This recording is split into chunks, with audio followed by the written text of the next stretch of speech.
بسم اللہ الرحمن الرحیم نحمده ونصلی علی رسولہ الکریم اما بعد۔ محترم بھائیوں، بزرگوں اور دوستوں، آج ہم نے اللہ کے فضل و کرم سے 20ویں تراویح مکمل کی اور اس میں ہم نے 23واں پارہ ختم کیا۔ محترم بزرگوں، 20ویں پارے میں اللہ تبارک و تعالی نے ایک پوری سورت نازل کی ہے جس کا نام ہے سورہ قصص۔ اور قصص جو ہے وہ عربی زبان میں قصے کو کہتے ہیں، کہانی بیان کرنے کو کہتے ہیں۔ یہ پورے سورت میں بھی اللہ تبارک و تعالی نے حضرت موسیٰ علیہ السلام کا قصہ بیان کیا، اس لیے اس سورت کا نام ہی سورہ قصص رکھ دیا۔ اللہ تعالیٰ نے اس پورے سورت میں بہت ہی تفصیل اور ڈیٹیلز میں حضرت موسیٰ علیہ السلام کا پیدائش سے لے کے تو نبوت ملنے کے بعد میں فرعون کو دعوت دینے تک کا واقعہ اس میں بیان کیا۔ فرعون نے ایک مرتبہ خواب دیکھا کہ کوئی اس کی حکومت اور سلطنت کو ختم کر رہا ہے۔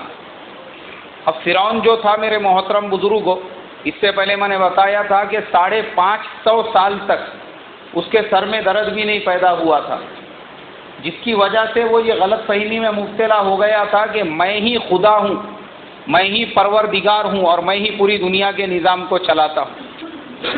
لوگوں سے وہ اپنی پرستش کرایا کرتا تھا۔ اور فرعون کے زمانے میں مصر کے اندر 2 برادریاں آباد تھیں۔ مصر کے اوریجنل جو لوکل سٹیزن تھے ان کو قبطی کہا جاتا تھا، اور دوسری جو کمیونٹی تھی انہیں بنی اسرائیل کہا جاتا تھا۔ یہ بنی اسرائیل وہ تھے جو فلسطین یعنی آج کے زمانے کا جو اسرائیل ہے وہاں سے ہجرت کر کے مصر پہنچے تھے، جو حضرت یوسف علیہ السلام اور ان کے 11 بھائیوں کی اولاد تھی۔ بنی اسرائیل وہاں کے 2nd درجے کے سٹیزن تھے، اور بنی اسرائیل کو مصر کے جو لوکل اوریجنل لوگ تھے وہ غلاموں کی طرح سے استعمال کرتے تھے۔ مزدوری کا کام ان سے کرا کے لینا، پتھر اٹھانے کا کام ان کو کرنے لگانا۔ اسی لیے مصر میں یہ جو بڑے بڑے پیرامڈ بنے ہوئے ہیں یہ بھی سب ان لوگوں نے بنی اسرائیل کے ذریعے سے غلاموں کے جیسا کام کرا کے ان سے بنا کر لیے۔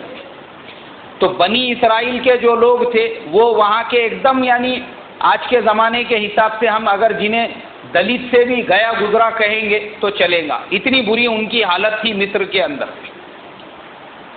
تو مصر کا جو بادشاہ تھا فرعون، اس نے خواب دیکھا۔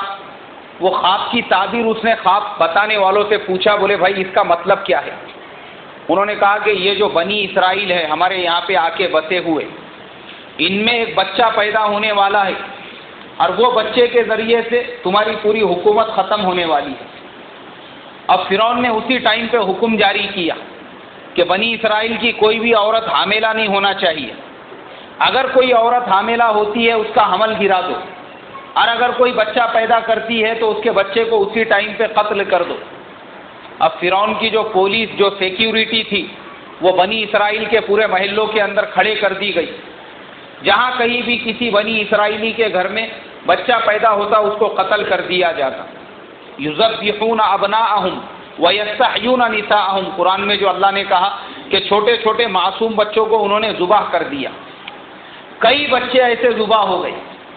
حضرت موسیٰ علیہ السلام جب ان کی والدہ کے پیٹ میں آ گئے، ان کی والدہ کو فکر ہوئی کہ اب یہ جو میرا بچہ ہے یہ پیدا ہونے کے بعد میں اس کو کیسے بچاؤں گی، اس کی کیسے حفاظت کروں گی۔ یہاں تو فرعون کی پولیس چاروں طرف پھیلی ہوئی ہے، اور حضرت مولانا علی میاں صاحب نے قصص النبیین میں 3رے حصے کے اندر لکھا ہوا ہے کہ فرعون کی جو پولیس تھی وہ ایسی چاک اور چوبند تھی کہ شامۃ النمل و عیون الغراب، کوے کے جیسی ان کی آنکھ تھی اور چیٹی کے جیسی ان کی سونگ تھی۔ جیسے مٹھائی آپ کہیں پہ بھی رکھو چیٹی وہاں پہ پہنچ جاتی ہے، ایسی فرعون کی پولیس تھی کہ جہاں کوئی بچہ پیدا ہوا فرعون کی پولیس جا کے اس کو قتل کر دیتی۔ لیکن اللہ کا نظام تو ایسا ہے کہ اللہ کو کسی بھی حال میں موسیٰ علیہ السلام کو پیدا کرانے کا تھا۔ موسیٰ علیہ السلام پیدا ہو گئے۔ بہن نے باہر نکل کے دیکھا کہ فرعون کی پولیس چاروں طرف گشت کر رہی ہے، موسیٰ علیہ السلام کی بہن نے والدہ سے کہا کہ امی جان باہر چاروں طرف پولیس ہے، فرعون کی سیکیورٹی ہے، تو پھر کیا کرنا چاہیے، بچے کی کیسے حفاظت کریں گے؟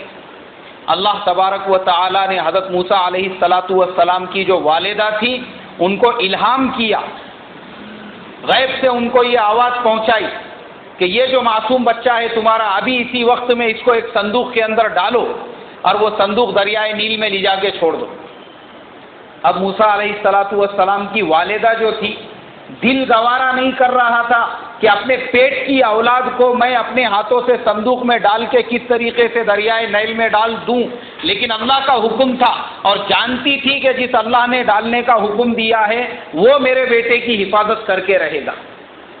اب چاروں طرف سیکیورٹی ہونے کے باوجود موسیٰ علیہ السلام کی والدہ نے موسیٰ علیہ السلام کو صندوق میں رکھا، بہن وہ صندوق لے کے پہنچی اور دریائے نیل میں اس کو ڈال دیا۔ اب دیکھو اللہ تعالیٰ کا نظام کہ جو فرعون موسیٰ علیہ السلام کو قتل کرنا چاہتا تھا وہ فرعون بے اولاد تھا، اس کو اولاد نہیں تھی، وہ اپنی بیوی آسیہ کے ساتھ میں جو بہت نیک اور متقی عورت تھی، ان کا قرآن میں اللہ نے تعریف فرمائی ہے، میں وہ 28ویں پارے کی تفسیر میں بیان کروں گا۔ تو وہ بی بی آسیہ نے اور فرعون جو محل کے اوپر گشت کر رہے تھے دیکھا کہ دریائے نیل کے اندر ایک صندوق جا رہا ہے۔ بی بی آسیہ نے غلام کو بھیجا، جاؤ جلدی سے وہ صندوق لے کر آؤ۔ غلاموں نے جا کے جب وہ صندوق کو لے کر آئے تو وہ بیچاری بی بی آسیہ بے اولادی تھی، جیسے ہی صندوق کھلنے کے بعد انہوں نے موسیٰ علیہ السلام جیسے نورانی چہرے والے بچے کو دیکھا، اٹھا کے فوراً اپنے سینے سے لگا لیا اور کہنے لگی یہ وہی بچہ ہے جس کو اللہ نے میرے لیے بھیجا ہے، اس لیے کہ وہ اللہ کو مانتی تھی، یہ میری اولاد ہے، یہ میرے لیے ہی آیا ہوا ہے، اور انہوں نے موسیٰ علیہ السلام کو سینے سے لگا لیا۔ اب موسیٰ علیہ السلام جو تھے ان کو بھی اللہ کی طرف سے حکم آیا کہ کسی کا دودھ مت پینا، وہ حرمنا علیہ المراضع۔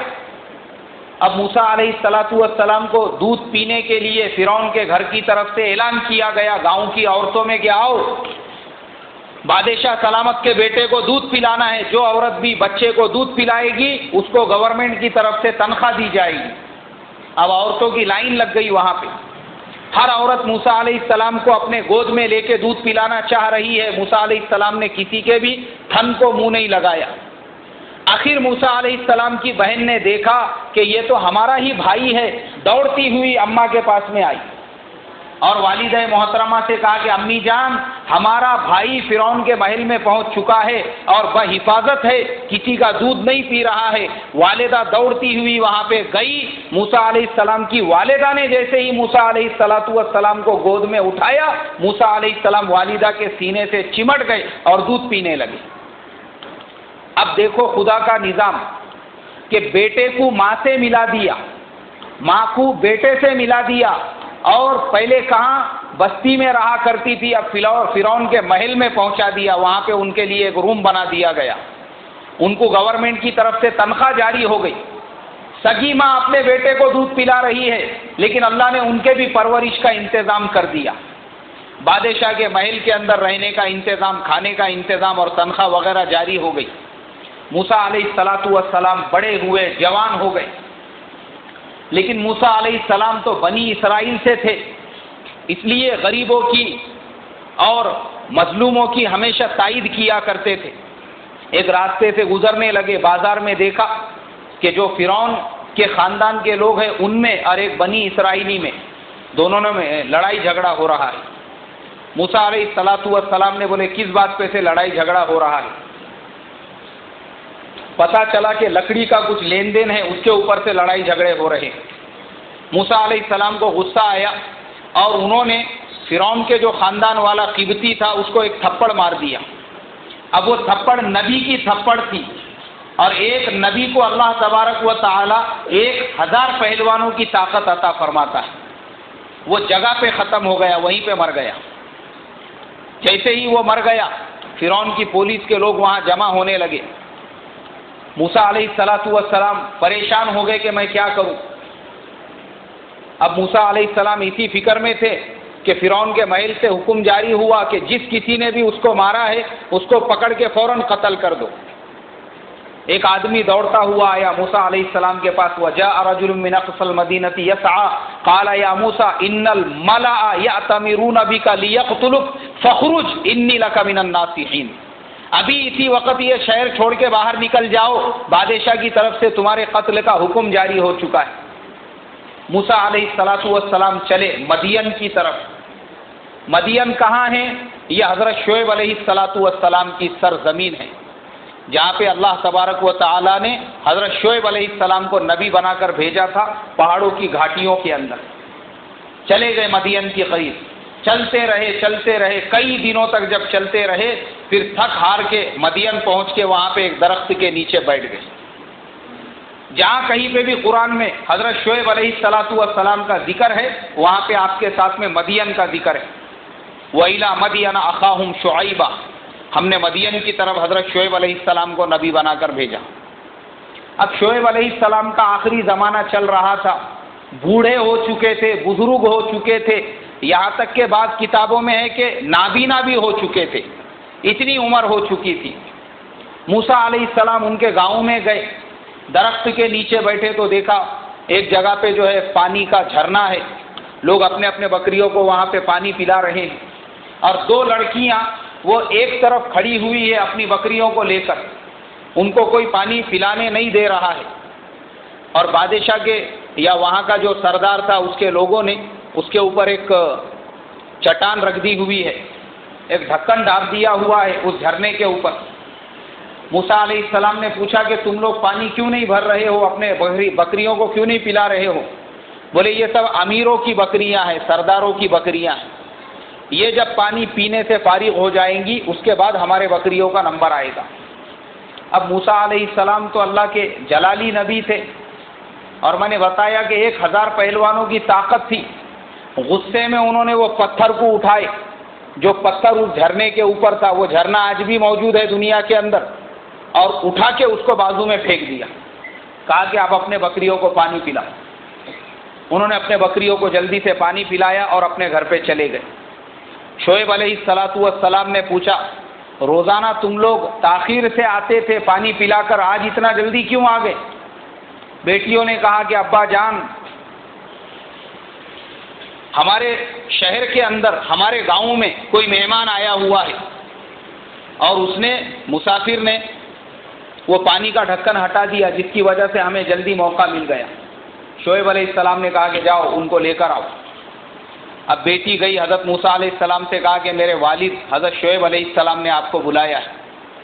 موسیٰ علیہ السلام چلے، لیکن دیکھو موسیٰ علیہ السلام کی شرم و حیا، کتابوں میں لکھا ہوا ہے موسیٰ علیہ السلام آگے چلے اور شعیب علیہ السلام کی بیٹی پیچھے چلی، ان کے پیچھے یعنی لڑکی کے پیچھے موسیٰ علیہ السلام نہیں چلے۔ یہ تھی نبی کی شرم و حیا، اور آگے آگے چلتے رہے، اور جہاں وہ بولتے کہ ادھر پلٹو اور ادھر ہمارا گھر ہے، اس حساب سے موسیٰ علیہ السلام ان کے گھر پہ پہنچ گئے۔ پہنچنے کے بعد شعیب علیہ السلام نے موسیٰ علیہ السلام سے پورا احوال پوچھا، کون ہے، کہاں کے ہے۔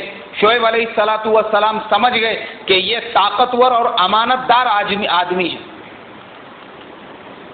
حضرت موسیٰ علیہ السلام نے کہا کہ حضرت اگر آپ مجھے اپنے یہاں پہ مزدوری کے لیے رکھنا چاہتے ہیں تو پھر میں یہ چاہتا ہوں کہ آپ کے کسی بیٹی سے نکاح کر لوں تاکہ میں آپ کا داماد بن کے رہوں۔ شعیب علیہ السلام نے کہا ٹھیک ہے، کوئی بات نہیں ہے، کیونکہ اپنی بیٹیوں سے ان کی تعریف سن چکے تھے۔ قال یا ابت استاجر ان خیر من استاجرت القوی الامین، انہوں نے کہا تھا کہ ابا وہ امانت دار آدمی ہے۔ انہوں نے ایمانداری کا اندازہ کیسے لگایا؟ اس لیے کہ موسیٰ علیہ السلام آگے چلے تھے، پیچھے نہیں چلے تھے۔ شعیب علیہ السلام نے کہا کہ ٹھیک ہے، مجھے تمہارا نکاح کا پرپوزل منظور ہے، لیکن میں یہ چاہتا ہوں کہ مہر میں تم کیا دو گے؟ مسافر آدمی ہو، مہر تو دینا پڑے گا۔ بولے آپ بتائیے کیا چاہیے؟ شعیب علیہ السلام نے کہا کہ تم مہر میں میری 8 سال تک بکریاں چرانا تو تمہارا مہر ہو جائے گا، اور اگر تم 2 سال ایکسٹرا ان کو چراؤ اور 10 سال پورے کرو تو یہ تمہارا میرے اوپر احسان ہوگا۔ اب موسیٰ علیہ السلام کا شعیب علیہ السلام کے بیٹی کے ساتھ میں نکاح ہو گیا، اور ان کی بیٹی کا نام صفورہ تھا۔ موسیٰ علیہ السلام کا نکاح ہونے کے بعد موسیٰ علیہ السلام ان کی بکریاں چرانے لگے۔ اس واقعے سے یہ پتہ چلتا ہے کہ اگر آپ کو کسی کی بیٹی پسند ہے تو اس کے باپ کے گھر پہ رشتہ بھیجنے میں حرج نہیں ہے۔ ہمارے زمانے میں آج کل جو لڑکے ٹائم پاس کرتے ہیں موبائل کے اوپر، واٹس ایپ کے اوپر، یا دیکھا داکھی کے اوپر، یا ادھر ادھر جانے آنے کے چکروں میں، وہ کرنے کی ضرورت ہی نہیں ہے۔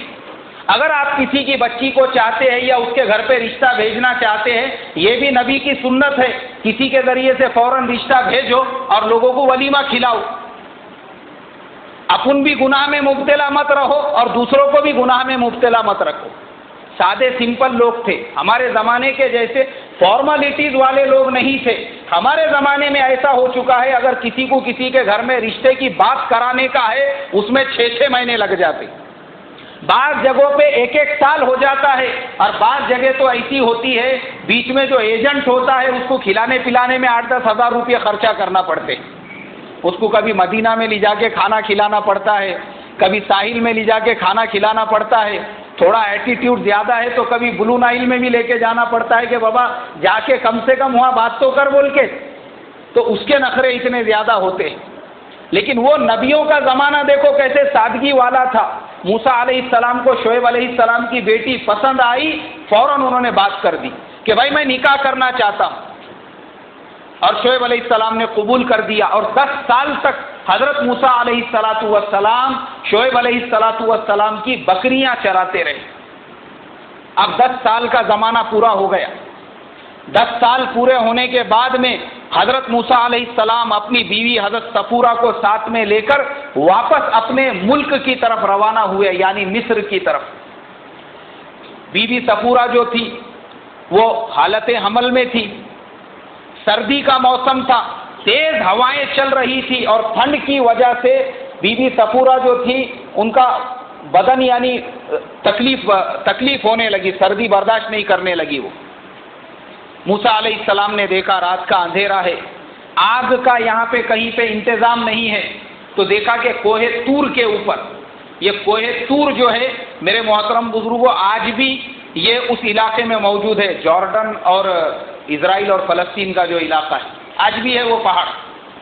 ابھی تو وہاں پہ یہودیوں نے بہت بڑا مندر بنایا ہوا ہے، کلیسا بنایا ہوا ہے عبادت کے لیے، اور وہ جھاڑ بھی ہے ابھی تک، جو ابھی میں آگے بتانے والا ہوں۔ موسیٰ علیہ السلام نے دیکھا کہ وہاں پہ آگ جل رہی ہے۔ اب بیوی کو سردی ہونے لگی، بیوی سے کہا تم یہاں رکو، اوپر مجھے آگ نظر آ رہی ہے، میں آگ لے کر آتا ہوں، یا کوئی گھر وغیرہ ہوں گا تو ان سے آگ مانگ کے لاتا ہوں، تاکہ میں تمہارے لیے یہاں پہ آگ جلا سکوں، تو سردی سے تمہاری حفاظت ہوگی۔ اب موسیٰ علیہ السلام پہنچے کوہ طور کے اوپر، تو وہ تو اللہ کے نور کی تجلی تھی۔ کس کے نور کی تجلی تھی؟ ہاں، وہ نور کی تجلی تھی جسے موسیٰ علیہ السلام آگ سمجھ رہے تھے۔ اب موسیٰ علیہ السلام جیسی وہاں پہ پہنچے، اللہ تبارک و تعالیٰ کی آواز آئی، انی انا اللہ لا الہ الا انا فاعبدنی، اے موسیٰ میں تمہارا پروردگار اللہ ہوں، اور کہا کہ فخلع نعلیک انک بالوادی المقدس طویٰ، اپنی جوتیاں نکال کے میرے پاس میں آؤ۔ موسیٰ علیہ السلام جوتیاں نکال کے گئے، پہلے تو ڈر گئے، جب اللہ نے کہا کہ میں تمہارا پروردگار ہوں، اللہ رب العزت ہوں۔ اب موسیٰ علیہ السلام بنی اسرائیل یعنی نبیوں کی نسل سے چلے تھے، سمجھ گئے کہ اللہ تبارک و تعالیٰ کون ہے۔ موسیٰ علیہ السلام نے کہا کہ اذهب الى فرعون انه طغى، جاؤ پہلے فرعون کو جا کے اسلام کی دعوت دو، ایمان کی دعوت دو، وہ باغی بن چکا ہے۔ تو موسیٰ علیہ السلام نے کہا کہ اے اللہ میں فرعون کے پاس میں اگر جاؤں گا تو فرعون میرے سے سوال کریں گا کہ بابا تو اگر اللہ کا نبی ہے تو تیرے پاس نشانی کیا ہے؟ اللہ نے کہا وما تلک بیمینک یا موسیٰ، اے موسیٰ تمہارے ہاتھ میں کیا ہے؟ کہا کہ قال ہی عصائی، اے اللہ یہ میری لکڑی ہے، اتوکؤ علیہا واہش بها علی غنمی ولی فیہا مآرب اخری، یہ میری لکڑی ہے، میرا عصا ہے، جب مجھے ضرورت پڑتی ہے تو میں اس سے ٹیک لگا کے کھڑے ہوتا ہوں، جب ضرورت پڑتی ہے تو درخت کو مار کے میرے بکریوں کے لیے پتے نکالتا ہوں۔ اللہ تبارک و تعالیٰ نے فرمایا اس کو زمین پہ رکھ دو، اس کو زمین کے اوپر رکھ دو۔ اب موسیٰ علیہ السلام نے جیسی اس کو زمین پہ ڈالا، اس کا بہت بڑا اژدہا سانپ بن گیا۔ موسیٰ علیہ السلام نے جیسے ہی اس کو دیکھا، آپ جو ہے ڈر کے بھاگنے لگے۔ اللہ تبارک و تعالیٰ نے کہا ڈرو مت، واپس اس کو ہاتھ میں لے لے۔ واپس سے جب اس کو ہاتھ لگایا وہ لکڑی بن گئی۔ کہا کہ یہ تمہارا معجزہ ہے، اور میں اس سے پہلے بتا چکا ہوں کہ موسیٰ علیہ السلام کو اللہ نے یہ معجزہ اس لیے دیا کیونکہ وہ سارا زمانہ جادوگروں کا زمانہ تھا۔ کس کا زمانہ تھا؟ جادو کے توڑ کے لیے اللہ تبارک و تعالیٰ نے موسیٰ علیہ السلام کو ایسا معجزہ عطا فرمایا۔ موسیٰ علیہ السلام کو پھر دوسرا معجزہ یہ دیا کہ موسیٰ علیہ السلام ہاتھ اگر اوپر کرتے تو وہ سورج سے زیادہ روشن ہو جاتا تھا۔ موسیٰ علیہ السلام نے اللہ سے کہا کہ اے اللہ، میری زبان میں لکنت ہے، میری زبان میں کیا ہے؟ لکنت ہے، میں صحیح سے بات نہیں کر سکتا ہوں، الفاظ نہیں نکلتے، تو میرا جو بھائی ہے ہارون اخی اشدد بہ ازری، میرے بھائی ہارون کو بھی میرے ساتھ میں خلیفہ بنا دو، میرا نائب بنا دو۔ لیکن خدا کا نظام ایسا ہے، اگر نبی کا نائب بھی کسی کو بنانا ہے تو اس کو بھی نبی بنانا پڑتا ہے۔ اس لیے اللہ تبارک و تعالیٰ نے حضرت ہارون کو پہلے نبی بنایا، اور نبی بنانے کے بعد میں حضرت موسیٰ علیہ السلام کا خلیفہ بنایا، اور دونوں بھائیوں کو فرعون کی طرف جانے کا حکم دیا۔ اب حضرت موسیٰ علیہ السلام نے دعا کی اور کہا قال رب اشرح لی صدری ویسر لی امری واحلل عقدۃ من لسانی یفقہوا قولی۔ یہ دعا ایسی ہے پاورفل، علماء نے لکھا ہوا ہے جس آدمی کی زبان میں لکنت ہو، بوبڑا پن ہو، جو صحیح سے بات نہ کرتا ہو، وہ ہر فرض نماز کے بعد میں یہ دعا زیادہ سے زیادہ 11 مرتبہ اور کم سے کم 3 مرتبہ پڑھا کرے، اللہ تبارک و تعالیٰ اس کی زبان کی لکنت کو دور فرما دیں گے۔ اور میں آپ کو میرا پرسنل تجربہ بتا رہا ہوں۔ ایک نوجوان میرے ساتھ میں جماعت میں چل رہا تھا، چھوٹی عمر کا بچہ تھا، 10-12 سال کی عمر ہوں گی، تو اس کے منہ میں سے الفاظ نہیں نکلتے تھے، تو میں نے اس کو یہ فارمولہ بتایا تھا کہ یہ دعا پڑھتے جانا۔ اب آپ کو سن کے حیرت ہوگی، وہ حافظ قرآن ہے اور الحمدللہ ہر سال پابندی کے ساتھ میں تراویح کی نماز سناتا ہے۔ تو یہ قرآن کے آیت کی برکت ہے۔ کائی کی برکت ہے بھائی؟ قرآن کی آیت کو یقین کے ساتھ، کائی کے ساتھ میں؟ یقین کے ساتھ میں اگر آدمی پڑھے گا تو اللہ تبارک و تعالیٰ یہ آیت پڑھنے کی برکت سے زبان کی لکنت کو بھی دور کریں گے، اور کسی کا دماغ اگر کند ہے اس کے ذہن کو بھی اللہ تبارک و تعالیٰ کھول دیں گے، اور علم کے لیے اس کے سینے کو وسیع کریں گے انشاءاللہ فکر۔ اب میرے محترم بزرگوں، روزانہ جو ہمارا سوالات کا سلسلہ تھا، کیونکہ کچھ ہمارے مسائل ہے جس کی وجہ سے آج سے ہم اسے منقطع کر رہے ہیں۔ اگر کسی کو کوئی سوال پوچھنا ہے تو تفسیر کی دعا پڑھانے کے بعد میں وہ یہاں پہ میرے پاس میں آ کے اپنا سوال پوچھ سکتے ہیں، میں ان کو جواب دوں گا، یا پھر جن کو واٹس ایپ کے اوپر اگر سوال چاہیے تو وہ اپنا سوال لکھ کے اور نیچے موبائل لکھ کر، نمبر لکھ کر میرے پاس میں دے، تو میں انشاءاللہ اس کا جواب ان کو واٹس ایپ پہ دوں گا، کیونکہ سوالات کے روزانہ کئی لوگوں کے سوالات آتے ہیں، تو مجھے تمام لوگوں کو جواب دینا پڑتا ہے، تو مسجد میں مناسب نہیں ہے، لیکن میں الگ سے اس کی ریکارڈنگ کر کے آپ تمام لوگوں کی خدمت میں تفسیر کے بعد میں بھیجوں گا۔ تو جس کو پرسنلی چاہیے وہ یہاں آ کے ایک کاغذ کے اوپر لکھ کے اپنا سوال اور اپنا موبائل نمبر میرے پاس میں دے۔ اللہ عمل کی توفیق عطا فرمائے۔ سبحان اللہ و بحمدہ، سبحانک اللہم و بحمدک، نشہد ان لا الہ الا انت، نستغفرک و نتوب الیک۔ سبحان ربک رب العزۃ عما یصفون و سلام علی المرسلین والحمد للہ رب العالمین۔